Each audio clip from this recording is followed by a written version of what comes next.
ಸ್ನೇಹಿತರೆ, simple ಮಲ್ನಾಡಿಗ YouTube ಚಾನಲ್ಗೆ ಎಲ್ಲರಿಗೂ ಕೂಡ ಸ್ವಾಗತ. ನಮ್ಮ ಚಾನಲ್ನ ಇನ್ನೂ ಸಬ್ಸ್ಕ್ರೈಬ್ ಮಾಡ್ಕೊಂಡಿಲ್ಲ ಅಂದರೆ ನೀವು ದಯವಿಟ್ಟು ನಮ್ಮ ಚಾನಲ್ನ ಸಬ್ಸ್ಕ್ರೈಬ್ ಮಾಡ್ಕೊಳ್ಳಿ ಸ್ನೇಹಿತರೆ. ನೋಡಿ, ಹೊರಗಡೆ ಒಳ್ಳೆ ಮಳೆ ಬರ್ತಿದೆ. ಈ ಟೈಮ್ನಲ್ಲಿ ಖಾರವಾಗಿ ಬಿಸಿ ಬಿಸಿಯಾಗಿ ಏನಾದ್ರು ತಿನ್ಬೇಕಂತ ಅನಿಸುತ್ತೆ. ಅದಕ್ಕೆ ನಾವು ಇವತ್ತು ಚಟ್ಟಂಬಡೆ ಮಾಡ್ತಿದ್ದೀವಿ. ಮಳೆ ಬರ್ತಿರುವಾಗ ಅಥವಾ ಸಂಜೆ ಟೈಮಲ್ಲಿ ಬಿಸಿ ಬಿಸಿ ಕಾಫಿ ಜೊತೆಗೆ ಅಥವಾ ಊಟದ ಜೊತೆಗೂ ಕೂಡ ನೆಂಚ್ಕೊಳ್ಳೋಕ್ಕೆ ತುಂಬ ಚೆನ್ನಾಗಿರುತ್ತೆ ಚಟ್ಟಂಬಡೆ.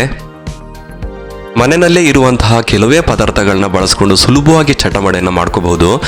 ಹಾಗಾದರೆ ಕಡಲೆಬೇಳೆಯಿಂದ ಸುಲಭವಾಗಿ ಚಟ್ಟಂಬಡೆಯನ್ನು ಮಾಡ್ಕೊಳ್ಳೋದು ಹೇಗಂತ ನೋಡೋಣ ಸ್ನೇಹಿತರೆ.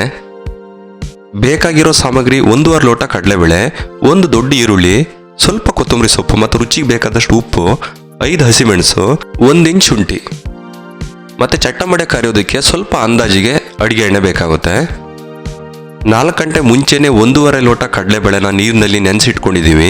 ಈಗ ನೀರನ್ನ ಬಸ್ಕೋಬೇಕು.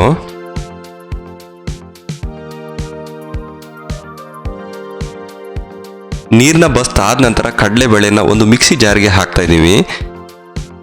ಇನ್ನು ತರಿಯಾಗಿ ರುಬ್ಕೋಬೇಕು.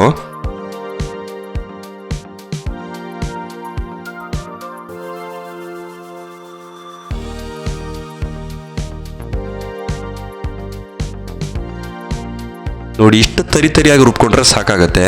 ಈಗ ಉಳಿದ ಕಡಲೆಬೇಳೆನೂ ಕೂಡ ಮಿಕ್ಸಿ ಜಾರಿಗೆ ಹಾಕಿ ತರಿಯಾಗಿ ರುಬ್ಕೊಳ್ಳೋಣ. ಕಡಲೆಬೇಳೆನ ತರಿಯಾಗಿ ರುಬ್ಬಿ ಆದ ನಂತರ ಒಂದು ತಟ್ಟೆಗೆ ಇದನ್ನು ಹಾಕೋಬೇಕು. ಈಗ ಒಂದು ಚಿಕ್ಕ ಮಿಕ್ಸಿ ಜಾರ್ನ ತಗೊಂಡು 1 ಇಂಚ್ ಶುಂಠಿನ ಚಿಕ್ಕದಾಗಿ ಕಟ್ ಮಾಡಿ ಹಾಕೋಬೇಕು. ಹಾಗೆ 5 ಹಸಿಮೆಣಸನ್ನು ಕೂಡ ಅರ್ಧ ಕಟ್ ಮಾಡಿ ಹಾಕೋಬೇಕು. ಮತ್ತು ಸ್ವಲ್ಪ ಕೊತ್ತಂಬರಿ ಸೊಪ್ಪು.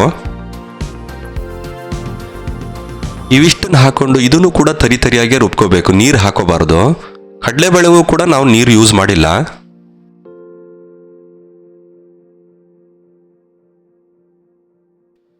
ಇವಾಗ ಇದನ್ನ ತರಿಯಾಗಿ ರುಬ್ಬಿ ಆಗಿದೆ. ಮೊದಲೇ ತರಿಯಾಗಿ ರುಬ್ಬಿದ ಕಡಲೆಬೇಳೆಗೆ ಇದನ್ನ ಸೇರಿಸ್ಕೋಬೇಕು. ಇವಾಗ ಇದಕ್ಕೆ ಮೊದಲೇ ಹೆಚ್ಚಿಟ್ಟ ದೊಡ್ಡ ಗಾತ್ರದ ಈರುಳ್ಳಿನ ಹಾಕೋಬೇಕು. ಹಾಗೆ ರುಚಿಗೆ ಎಷ್ಟು ಬೇಕಾಗುತ್ತೆ ಅಷ್ಟು ಅಂದಾಜಿಗೆ ಉಪ್ಪು ಹಾಕೊಂಡು ಚೆನ್ನಾಗಿ ಮಿಕ್ಸ್ ಮಾಡ್ಕೋಬೇಕು.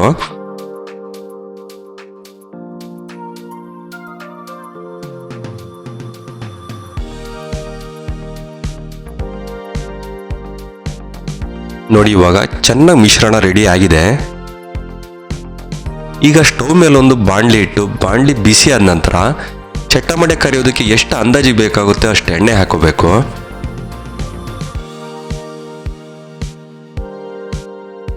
ಈಗ ಎಣ್ಣೆ ಕಾಯ್ತಾ ಇರಲಿ. ಇವಾಗ ನಾವು ಕಲಸಿಟ್ಟ ಮಿಶ್ರಣದಿಂದ ಸ್ವಲ್ಪ ತೆಗೆದುಕೊಂಡು ಚಪ್ಪಟೆಯಾಗಿ ಮತ್ತು ವೃತ್ತಾಕಾರವಾಗಿ ಈ ರೀತಿ ತಡ್ಕೋಬೇಕು.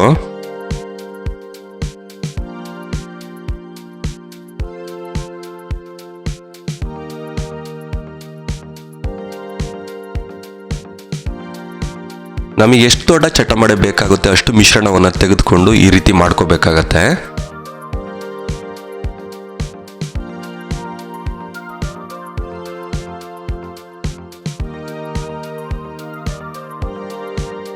ಈಗ ಎಣ್ಣೆ ಕೂಡ ಕಾದಿದೆ.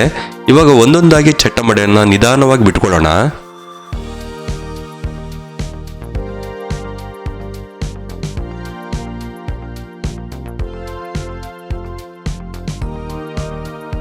ಸಣ್ಣ ಊರಿನಲ್ಲೇ ಇದನ್ನ ಬೇಯಿಸ್ಕೋಬೇಕು. ಇಲ್ಲಾಂದ್ರೆ ಮೇಲ್ಗಡೆ ಬೇಗ ಬಣ್ಣ ಬದಲಾಗತ್ತೆ, ಒಳಗಡೆ ಬೆಂದಿರಲ್ಲ.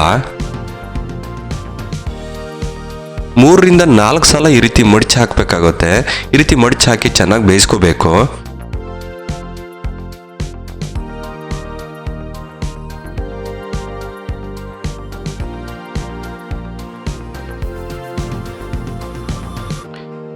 ಈಗ ಚಟ್ಟಂಬಡೆ ಚೆನ್ನಾಗಿ ಬೆಂದಿದೆ.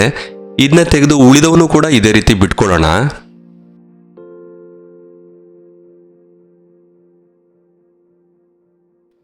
ನೋಡಿ ಸ್ನೇಹಿತರೆ, ಬಿಸಿ ಬಿಸಿಯಾದ ಸ್ವಲ್ಪ ಖಾರವಾದ ಗರಿಗರಿಯಾದ ಕಡಲೆಬೇಳೆಯ ಚಟ್ಟಂಬಡೆ ರೆಡಿಯಾಗಿದೆ. ಮಳೆಗಾಲದಲ್ಲಿ ಅಥವಾ ಸಂಜೆ ಟೈಮ್ನಲ್ಲಿ ಕಾಫಿ ಜೊತೆಗೆ ಅಥವಾ ಊಟದ ಜೊತೆನೂ ಕೂಡ ನೆಂಚ್ಕೊಳ್ಳೋದಕ್ಕೆ ಸೂಪರ್ ಆಗಿರುತ್ತೆ. ಸ್ನೇಹಿತರೆ, ಈ ರೆಸಿಪಿ ನಿಮಗೆ ಇಷ್ಟ ಆಗಿದ್ರೆ ನೀವು ಕೂಡ ಒಂದ್ಸಲ ಟ್ರೈ ಮಾಡಿ. ಹಾಗೆಯೇ ಸಿಂಪಲ್ ಮಲ್ನಾಡಿಗ ಯೂಟ್ಯೂಬ್ ಚಾನಲ್ನ ಸಬ್ಸ್ಕ್ರೈಬ್ ಮಾಡೋದನ್ನ ಮರಿಬೇಡಿ ಸ್ನೇಹಿತರೆ. ಧನ್ಯವಾದಗಳು.